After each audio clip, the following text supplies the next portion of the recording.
আসসালামু আলাইকুম রহমতুল্লাহি ওয়া বারাকাতুহু। সবাইকে স্বাগত জানাচ্ছি বিশ্বের দ্বিতীয় বৃহত্তম বইমেলা কায়রো ইন্টারন্যাশনাল বইমেলা থেকে। বইমেলা শুধুমাত্র বই কেনাবেচার জায়গা নয়, বরং জ্ঞান আদান প্রদান, সংস্কৃতি বিনিময় এবং নতুন নতুন চিন্তা উন্মোচনের এক অনন্য মাধ্যম। এই বইমেলাতে বিজ্ঞ লেখকগণ এবং বিজ্ঞ ওলামায়ে কেরাম, পাঠক, গবেষকরা এসে একত্রিত হন, যা এই বইমেলাকে আরও বেশি সমৃদ্ধ করে তোলে। আজকের ভিডিওতে আমরা ঐতিহাসিক এই বইমেলা ঘুরে ঘুরে দেখব, ইতিহাস জানবো এবং আপনাদেরকেও দেখাবো ইনশাআল্লাহ তাআলা।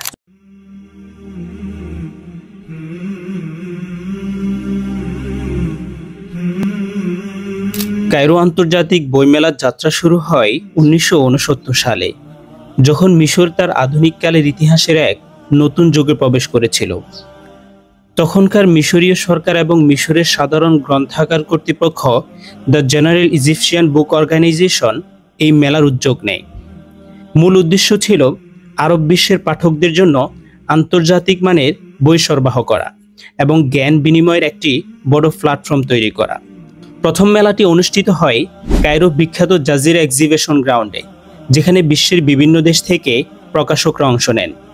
এটি এতটাই সফল হয় যে পরবর্তীতে এটিকে আরো বড় পরিসরে আয়োজনের পরিকল্পনা করা হয়।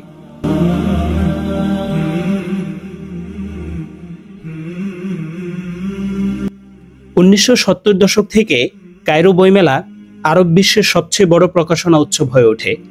এটি শুধু মিশর নয়, পুরো মধ্যপ্রাচ্য ও আফ্রিকা সাহিত্যপ্রেমীদের জন্য একটি প্রধান কেন্দ্র হিসেবে গড়ে ওঠে।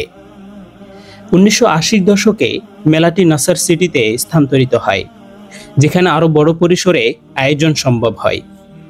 1990-এর দশকে ডিজিটাল ও আন্তর্জাতিক প্রকাশনার প্রসার বাড়তে থাকে এবং বইমেলায় ইবুক ও মাল্টিমিডিয়া প্রকাশনাগুলো অংশগ্রহণ শুরু হয়।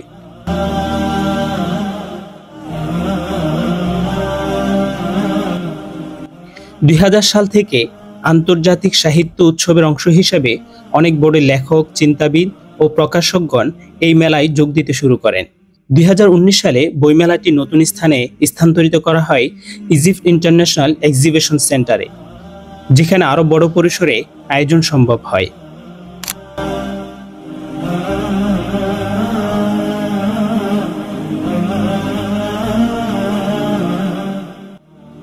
2020 এবং 2021 সালে করোনার কারণে কিছু পরিবর্তন আনা হয়, যেমন অনলাইন বুকিং ও ভার্চুয়াল সেমিনারের সংযোজন। সম্প্রতি বছরগুলোতে কৃত্রিম বুদ্ধিমত্তা, এআই, অডিও বুকিং এবং ডিজিটাল প্রকাশনা বইগুলোর গুরুত্বপূর্ণ অংশ হয়ে উঠেছে। কায়রো আন্তর্জাতিক বইমেলা শুধু বই কেনাবেচার জায়গা নয়, এটি একটি সাংস্কৃতিক মিলন মেলা। এখানে থাকে বিভিন্ন ভাষার বই, ইসলামী সাহিত্য, গবেষণা, ইতিহাস ও আধুনিক বিজ্ঞানের বই, শিশুদের জন্য বিশেষ স্টল, সাহিত্য আলোচনা, বই উন্মোচন ও লেখক সাক্ষাৎকারদের জন্য আলাদা ব্যবস্থা।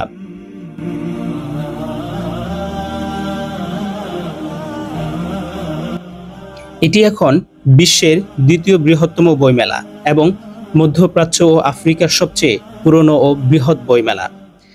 কায়রো আন্তর্জাতিক বইমেলায় প্রতি বছর বিভিন্ন দেশ থেকে অসংখ্য প্রকাশনী ও স্টল অংশগ্রহণ করে। 2025 সালে অনুষ্ঠিত 56তম কায়রো আন্তর্জাতিক বইমেলায় 80টি দেশের 1345টি প্রকাশনা সংস্থা অংশ নিয়েছে, যেখানে 6150টি প্যাভিলিয়ন ও স্টল রয়েছে। কায়রো আন্তর্জাতিক বইমেলা শুধু একটি বইমেলা নয়, এটি ইতিহাসের অংশ। গত কয়েক দশকে এটি শুধু পাঠকদের জন্য নয়, বরং গবেষক, প্রকাশক এবং সাহিত্যিকদের জন্য এক বিশাল প্ল্যাটফর্ম হয়ে উঠেছে। এই মেলায় প্রমাণ করে বই এখনো মানুষের সবচেয়ে বড় সম্পদ। আশা করছি এই ভিডিওর মাধ্যমে আপনারাও কায়রো বইমেলার ইতিহাস ও গুরুত্ব বুঝতে পেরেছেন।